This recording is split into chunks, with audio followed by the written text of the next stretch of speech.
السلام علیکم ورحمۃ اللہ وبرکاتہ۔ میرے پیارے دوستوں، کیسے ہیں آپ سب؟ امید ہے آپ سب خیریت سے ہوں گے۔ دعا ہے اللہ تعالی ہم سب کو صحت اور تندرستی کے ساتھ خوشیوں والی زندگی نصیب فرمائے اور ہر قسم کی روحانی اور جسمانی بیماریوں سے محفوظ رکھے، اور خصوصاً اللہ تعالی ہم سب کو حضرت محمد صلی اللہ علیہ وآلہ وسلم کی دین کو سمجھنے، اس پر عمل کرنے اور اس پر ثابت قدم رہنے کی توفیق نصیب فرمائے، آمین۔ دوستو، آج ہم آپ کے ساتھ مؤذنوں کے سردار حضرت بلال حبشی رضی اللہ عنہ کی زندگی کے کچھ اہم واقعات آپ کے ساتھ شیئر کریں گے، تو اس لیے دوستو ویڈیو کو پورا دیکھیے گا کیونکہ بہت معلوماتی ویڈیو ہے، اور جن دوستوں نے ہمارے چینل کو سبسکرائب نہیں کیا تو جلدی سے جا کے چینل کو سبسکرائب کریں، بیل آئیکن کے بٹن کو پریس کریں اور نوٹیفیکیشن کو آل پہ کر دیں تاکہ اسی طرح کی بہت سی مفید معلوماتی ویڈیوز آپ تک بآسانی پہنچ سکے۔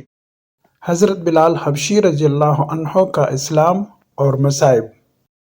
حضرت بلال حبشی رضی اللہ عنہ مشہور صحابی ہیں جو مسجد نبوی کے ہمیشہ مؤذن رہے۔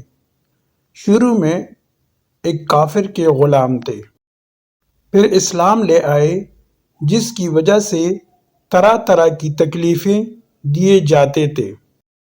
امیہ بن حلف جو مسلمانوں کا سخت دشمن تھا، ان کو سخت گرمی میں دوپہر کے وقت تپتی ہوئی ریت پر سیدھا لٹا کر ان کے سینے پر پتھر کی بڑی چٹان رکھ دیتا تھا تاکہ وہ حرکت نہ کر سکے، اور کہتا تھا کہ یا اس حال میں مر جائیں اور زندگی چاہیں تو اسلام سے ہٹ جائیں، مگر وہ اس حالت میں بھی احد احد کہتے تھے، یعنی معبود ایک ہی ہے۔ رات کو زنجیروں میں باندھ کر کوڑے لگائے جاتے اور اگلے دن ان زخموں کو گرم زمین پر ڈال کر اور زیادہ زخمی کیا جاتا تاکہ بے قرار ہو کر اسلام سے پھر جائیں یا تڑپ تڑپ کر مر جائیں۔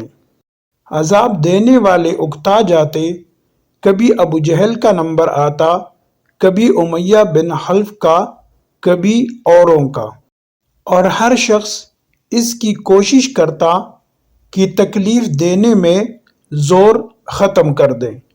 حضرت ابو بکر صدیق رضی اللہ عنہ نے اس حالت میں دیکھا تو ان کو خرید کر آزاد فرمایا۔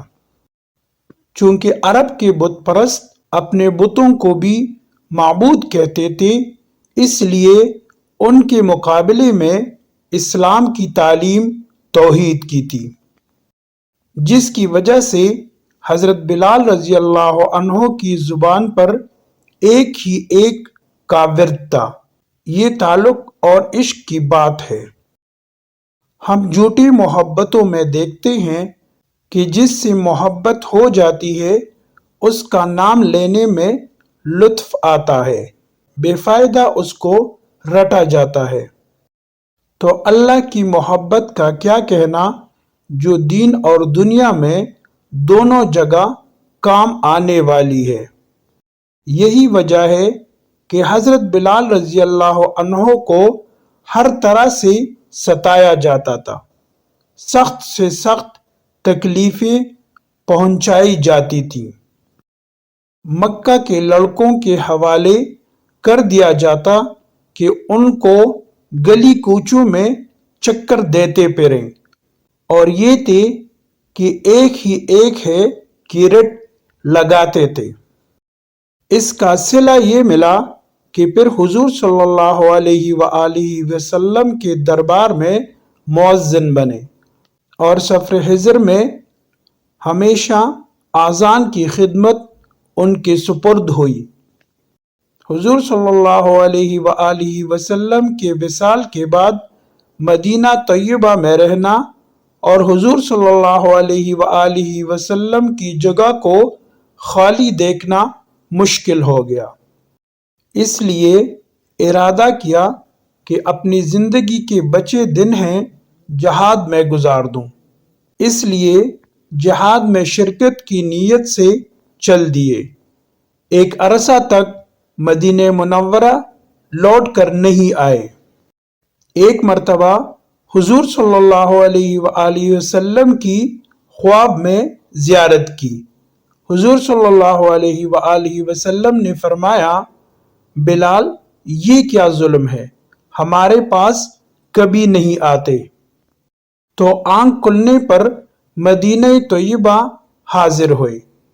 حضرت حسن حسین رضی اللہ عنہم اجمعین نے آذان کی فرمائش کی۔ لاڈلوں کی فرمائش ایسی نہیں تھی کہ انکار کی گنجائش ہوتی۔ آذان کہنا شروع کی اور مدینے میں حضور صلی اللہ علیہ وآلہ وسلم کے زمانے کی آذان کانوں میں پڑھ کر کوہرام مچ گیا۔ عورتیں تک روتی ہوئی گھر سے نکل پڑیں۔ چند روز قیام کے بعد واپس ہوئے اور دمشق میں وصال ہوا۔